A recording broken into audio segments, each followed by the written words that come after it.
want to welcome you to the December 19th episode of Laid Back History's Washington County Historical Society Advent Calendar. Let's see what we're going to talk about today.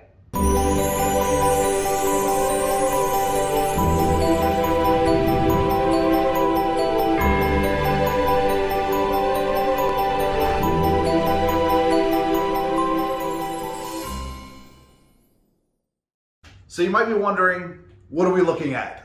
We're just looking at an old photograph of Natchez, Mississippi. Why?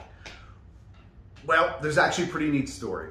So in the 1770s, 80s, 90s, a lot of what's being produced in Southwestern Pennsylvania, including our famed rye whiskey, is actually being sold down in New Orleans. There were no good roads to get goods over the mountains back to the markets in the east, so they would take them down the rivers. You could go down the Ohio River to the Mississippi River, down to New Orleans. Well, there was a tariff on goods going down the river. So when you got down to New Orleans, there was a tariff on any goods that were basically entering New Orleans. So what would happen is that people like David Bradford, who had a shipping business in Wheeling, would build flatboats. They would put their goods on flatboats. They would float them down to Natchez.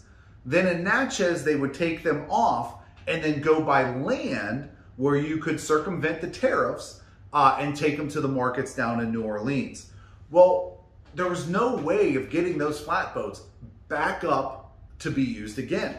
So what they would do is they would disassemble them and they would sell the lumber. So Bradford had a business down in Natchez selling lumber from Western Pennsylvania.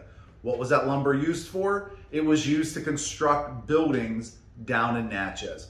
And so a large percentage of homes from the late 18th century and real early 19th century in Natchez are built out of Western Pennsylvania lumber. So a little piece of Pennsylvania, a little piece of Southwestern Pennsylvania, all the way down in Natchez, Mississippi.